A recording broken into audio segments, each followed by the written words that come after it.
All right. Good morning, everybody. Happy new week. We are connecting with the other side of the world this morning over in Florida with the gorgeous Sierra Clark that you can see on our screen right now. That's a banner behind her. It's not a virtual virtual background. I think it looks so cool. You've positioned it right in the right spot, and I love your blue lipstick. Look at you. You're always standing out and shining out. Now, let me give you guys a little introduction about who Cece is. Well, her nickname's Cece, but her full name's Sierra Clark, and she's the author of Finding Sierra. So this is a journey of her finding herself and removing the paradigms, especially the ones we see ourselves through. So she's the daughter of Leroy Clark and Eliza Burgess. She's a sister to 5 girls and 2 brothers. Wow, that's a big family. She is a descendant of the Honduran-born grandfather, and that's actually her second book that she's actually writing about at the moment. So she's already on a journey. I've only known her for literally 12 months. Now, she's native, not only second generation to St. Petersburg, Florida. One of Sierra's superpowers is love. Sierra has the ability to look beyond the dirt and despair of people, places, and things. This is one of the magical things about her, and she sees through her heart. Allowing her light to shine is an intentional characteristic about her.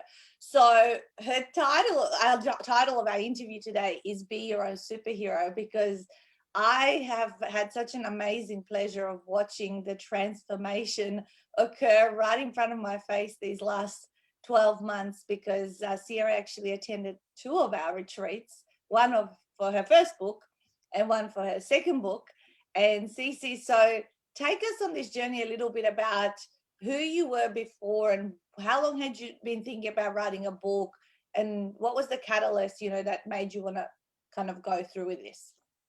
I don't think I was thinking of writing a book. I've been told throughout my life that you should write a book after talking to some people and just sharing some of my story.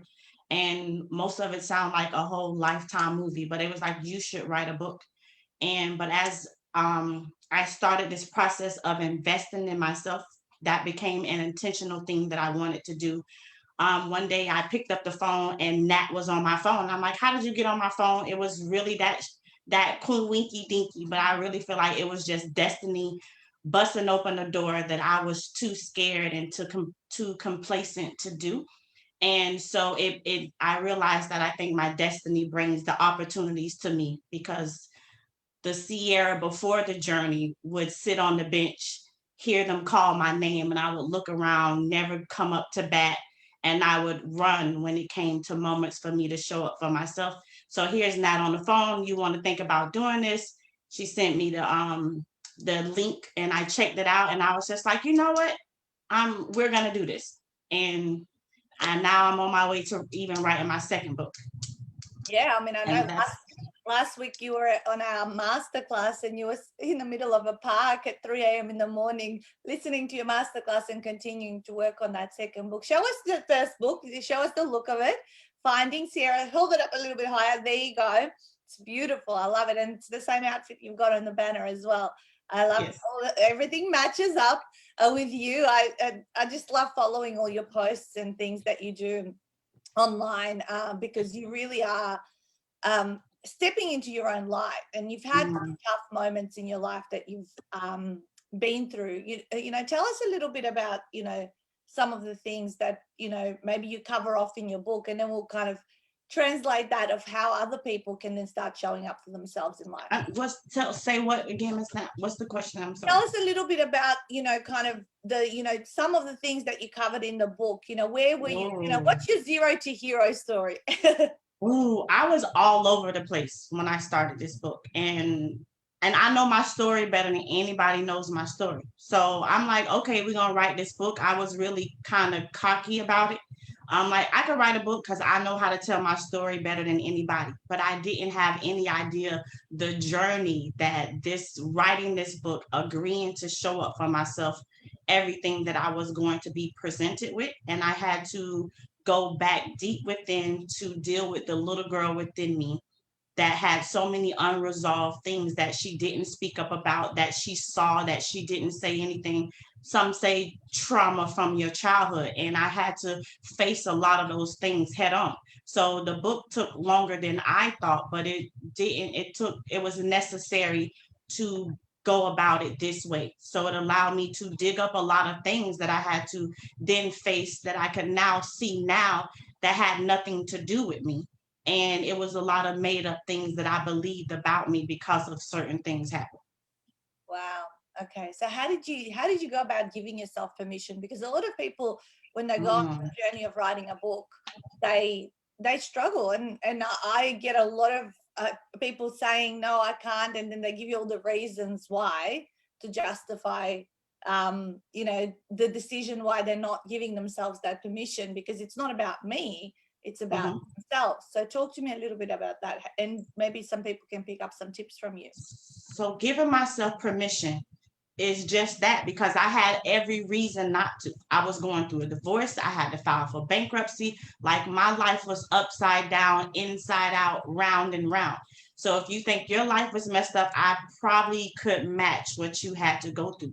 But even in that, I had told myself, we're going to give myself permission to show up for me. I'm going to give myself permission to be my best, most magical self, even with all those things. And so it wasn't to eliminate those things, but although those things existed, how can I still show up for Sierra? And that's what I've been doing every day. I post models on the wall, on the mirror, in the bathroom, because I needed to be intentional. I needed to see it. I was unlearning to relearn a lot of the things that I had put in my own program, my own system. And I was Control, Alt, Delete, get out of here, because it was now a virus that we no longer wanted anymore. And yeah. I love that. So really, like, and I think out of hard times and moments where we feel like we've hit rock bottom, a lot of the time that's actually a gift. Yes. To step up and kind of go, well, no other option but to either grow or you can go one way or the other. One way is down depression and really, really negative pathway, an unresourceful pathway. So one of the strategies says you put stuff on your walls to read every day. Yes, I put affirmations on the wall to read every day, and that's why I even put affirmations in the book. Yep. And so, but yeah, because I really need to see it, because on the days that I couldn't tell it to myself, I still mandated myself to give myself permission, even when everything wanted to abort the mission. But we were like, no, a version of me had stood up, and it was like, there's no aborting, we're doing it. So these things on the wall afforded me the opportunity that even when I couldn't say it to myself, even when I didn't feel it in my gut, these words will remind me of what we are doing, regardless of how we felt about it. Yeah, I love that. What a couple of your affirmations that you have got on your wall? So I see one right now, and that one's not one of mine, but it said, my vision is locked in focus to the multiple blessings that are coming my way. And some that one right there says, great, you are great. And that one says, dare to be. And that one where I say, I dare myself to be my best, most magical self with all of me.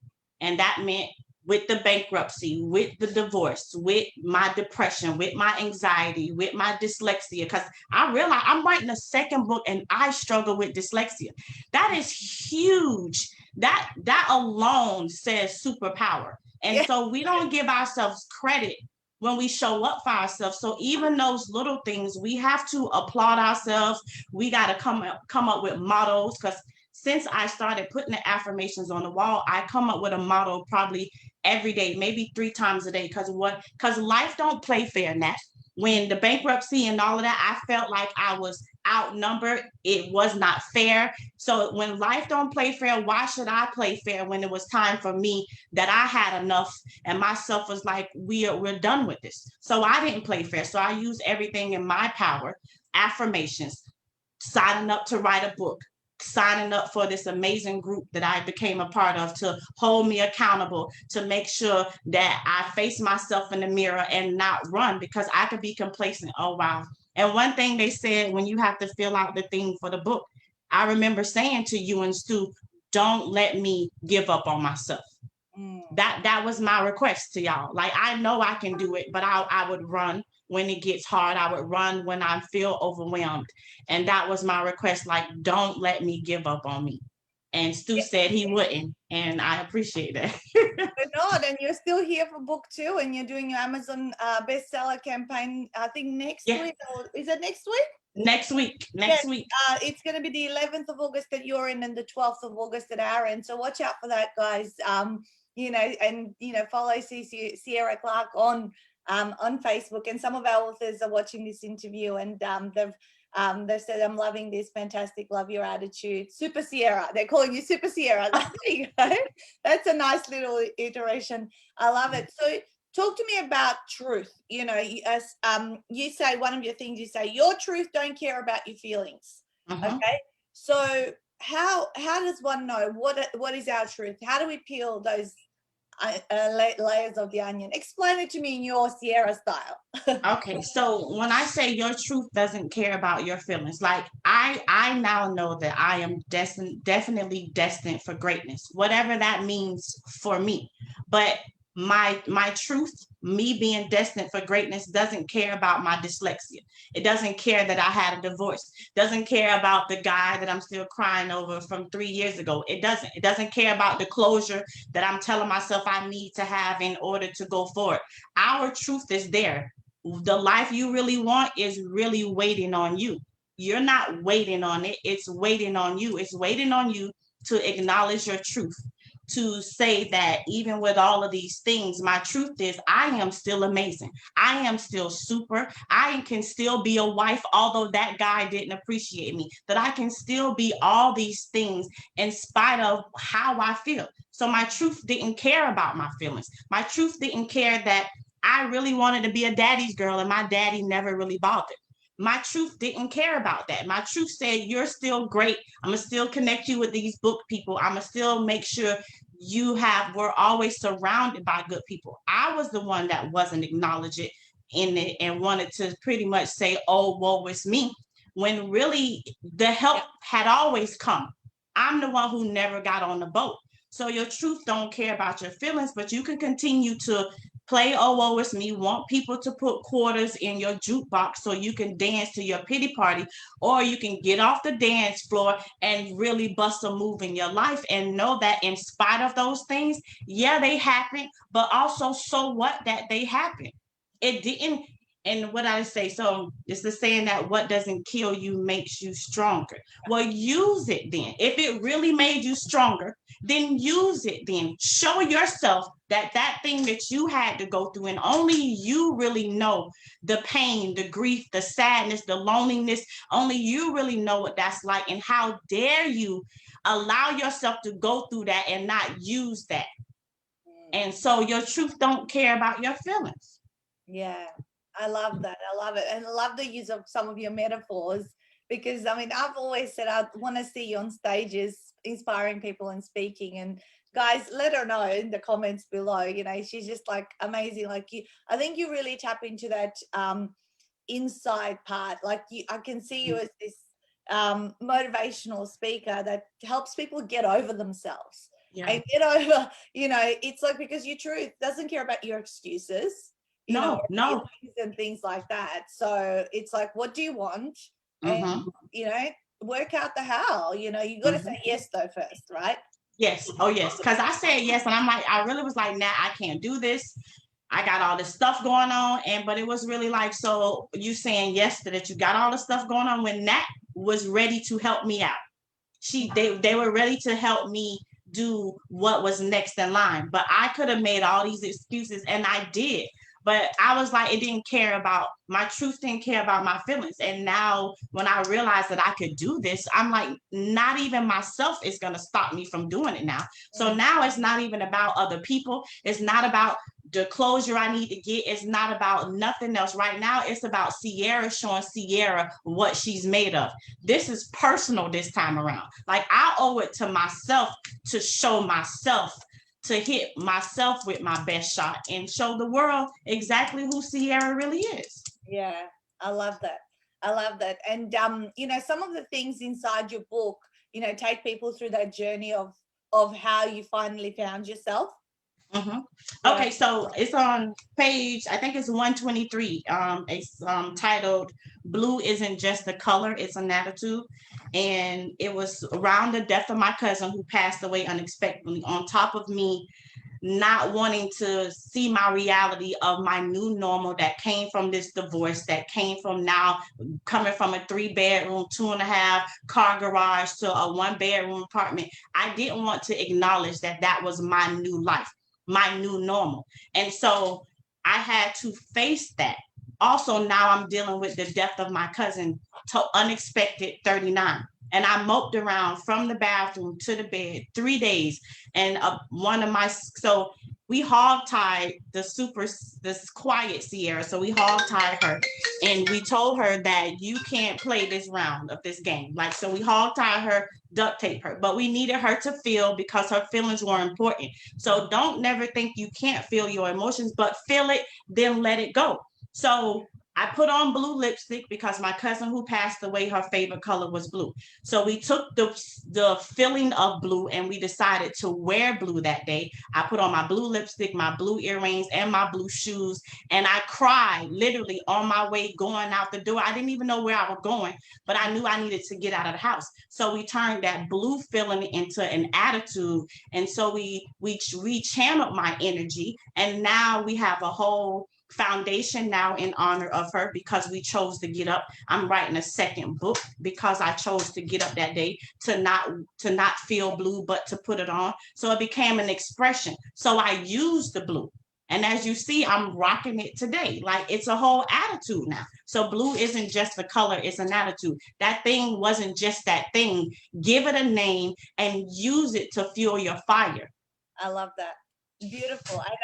I think it's such a clever little thing, memorable thing people can remember, you know, and it's different because who puts on blue lipstick, right? Right, right. Right. Yeah.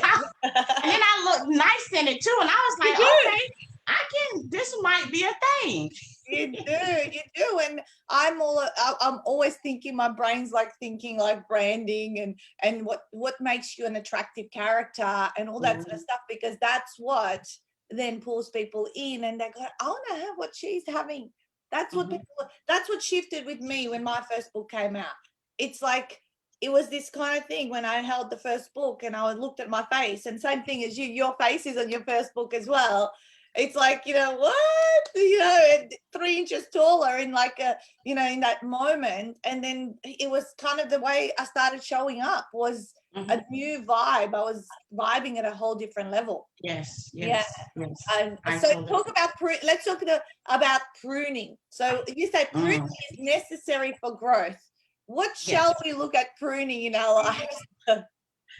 So meaning you got to take the trash out. So if let's say like plants, we are much like plants, we're much like trees. And trees, they have their seasons where they bear the fruit, but they also have the seasons where they drop the fruit and they shed the leaves. So some stuff that we want to hold on to, it's not designed for you to take it with you to your next level. And when we choose to hold on to those things, did you know, and I wrote it in the book, but did you know that when we leave something dead on us, it then pulls nutrients, but it's pulling nutrients into something that's dead, that won't bear fruit, that's not good ground. So it's really smart for us to prune ourselves, to take our trash out so we can keep all of those in, all that energy, all that nutrition into the healthy parts of us, and stop feeding dead parts of us. Stop neutralizing dead parts of you that you could never utilize, that is never going to be what you want it to be, that is never going to provide you with what you need.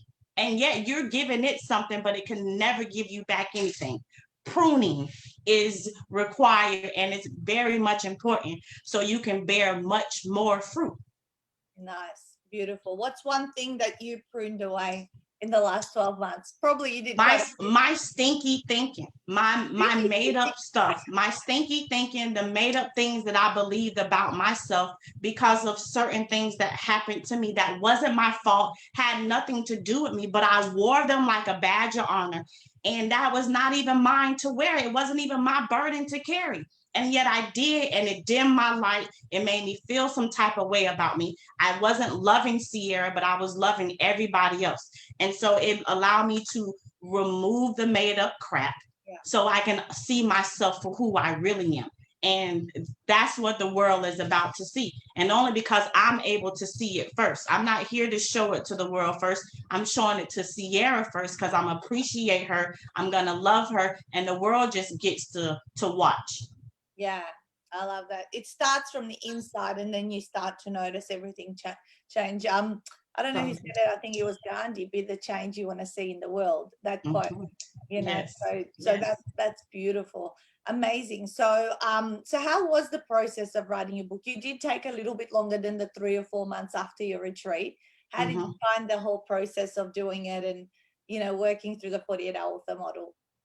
I thought it was the book was really done on during the 48 time, but I told you it wasn't about, I had to go deeper within my levels. We had to do a lot more pruning because I just covered up stuff on top of stuff for a very, very long time. And can I just say that some of us, we look at others when it looks like drugs or it looks like alcohol, but some of us who are workaholics, some of us who are shopaholics, some of us who are a lot of other kind of aholics, that's just ways of you running from your truth. Those are just ways of you hiding. So sometimes we can look at others and we'll judge people because we can see it, but it's still the same thing. I had 3 jobs. I didn't need 3 jobs, but I had 3 jobs, but it was me running because I was complacent with Sierra.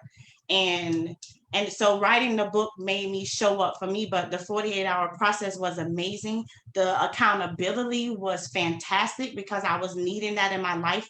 And pretty much even when I was freaking out and I'm like, I don't know how to do this, really the database that they provide you in Dropbox has the answer to everything that your heart could ever even desire, and even thereafter. So attending the masterclass the other day was hands down amazing. Just when you might think you know it all, you don't. Just when you might think you tried it all, you haven't. And coming on there, and even just being so new to the group, I've still gained so much that I still know coming in year after year how beneficial it would be for me. Oh, yes, because you've just really recently released the first book, and then the second one's being written as we go, but all the strategies behind the leverage aspect and what, I want to see you speaking. I want you to, the next masterclass is Speak for Profit in September. We just did the Bums on Seats one. All of these things, the more you attend them and listen and you get out there and you implement, they're going to add on to you then being able to, move from helping yourself to be able to help other people. Because the first transformation that has to occur is us. Yeah. We totally hands down. Yes. Yeah. And I did it the other way for 39 years. I loved on everybody else, and it was not the fix. I was still depressed. I was going to church. I was doing all these things, and nothing was still resonating. Nothing was still making me feel good about me. Yet everybody else around me is feeling good. So and that's why the bottom part at the thing is the only way out is in, because you gotta go inward in order to go outward. With anything, with your success, with anything that you want, your journey has to start within. Knowing you is half the battle, like G.I. Joe said. I love that. Knowing is half the battle. Yeah. I totally agree. And I think once you get to know you and you reach a certain level of self, I guess, awareness and actualization, then once again you can go back and contribute and help people, bring along people to your journey, because that's when you grow more, when you start being able to facilitate growth for others. So I get what you were saying, like you were loving on everyone else, But now the next level after that, so you've gone back now to your inner world. The next level is being able to pull other people from their stinking thinking Yes, and yes. kind of show them, how to find their truth and give themselves Mhm. permission and prune all the crap, Yes. so that, so we can have more people like kind of at the level of thinking that you are, operating at right now. Yeah. I just love that. Oh, Thank you. beautiful. So where can we get the book? You've got a website you shared I with do have a website, and it's at sierraclark.life, and you can find the book. I also created a little code, and in checkout it'll say superpower, and it'll add an extra discount if you choose to go there. And also the PDF for the affirmations are there. So it's a lot of cool things, and I put a lot of discount codes in there. So yeah, I'm excited. I could not, you could, and I just thought I was writing a book, but Mhm. I've gained so much more than just writing a book, and I'm able to empower myself first and then elevate others, and that should be the order. And y'all have allowed me to do that because you made me sit down intentionally. That made me deal with me, and then now I'm able to love people from a healthy whole space Yeah. and not from a broken down place. So it's beautiful, and you're gonna have way more than writing a book. And it was great. Now y'all whole system, your whole team, and what y'all do and what you provide is hands down amazing. I feel like I have a family, and when you're in the snow or whatever you're doing without me, I feel like I'm left out, and I'm like, no, as if like a family member left me home. I know.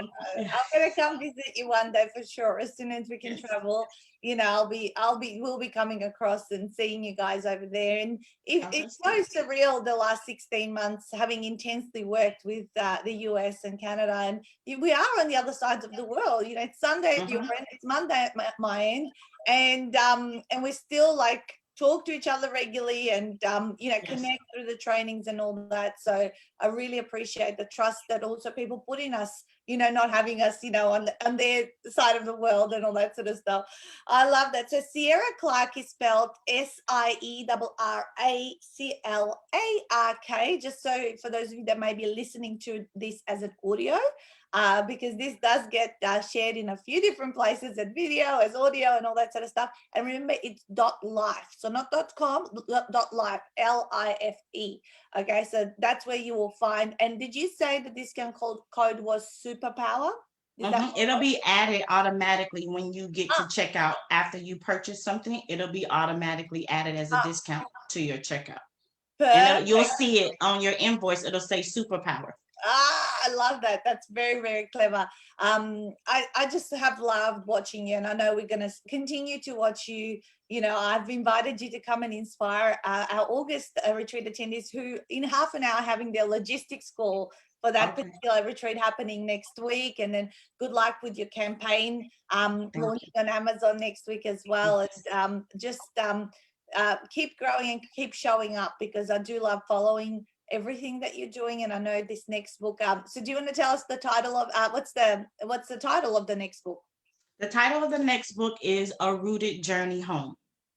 And this is about your grandfather, It's isn't it? about my grandfather who came from Honduras, Belize, came from Honduras and came to St. Pete. And he was actually in the war. He jumped ship, never got back on the boat, met my grandmother. Like, I've learned so much about my family. But how do we really know where we're going if we don't know where we come from? Like, I felt a lot of like I didn't come from nothing. But my grandfather was an amazing man. And since I've started this book, I've learned, like, I've been chowing down on beets, and he loved beets, and I've been eating beets like crazy. So we're more connected, and you got to ask those questions now while we have the elders, so we can pass that down to our children. So it's going to be a family tree for my family, but then it'll also be a timeline around the city that I was born and raised in.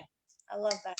That's So yeah. beautiful. It's the legacy book, and Yes. it all ties in. And I know you're going to be writing more books in the future, because when people realize you are around, they're going to want a lot more from you. So Okay. just wait for all that stuff and enjoy the ride, because that's what I see. You are truly enjoying your journey, and you're having a lot of fun. Mm-hmm. Yeah. Yes, thank you, Miss Nat. All right, so guys, go to sierraclark.life and go get yourself a copy of this inspiring book. If you've loved this interview and the way she speaks and how she expresses some of that stuff, it probably it'll help you find yourself. If you're on that journey, confused, not sure, or you might have had some of the shit hit the fan moments similar to Yes. Sierra. It would be really, really insightful to check it out. So thank you so much. I know Thank it's you for Sunday having me. night. Enjoy the rest of your weekend while we get the week Thank you. underway. And I'll Yes. see you probably next week at the retreat cocktail hour for some inspiring words for our Yes. Yeah, Yes. I Thank love you so much. Thank you for it. having me. Have a great day, everybody. Bye.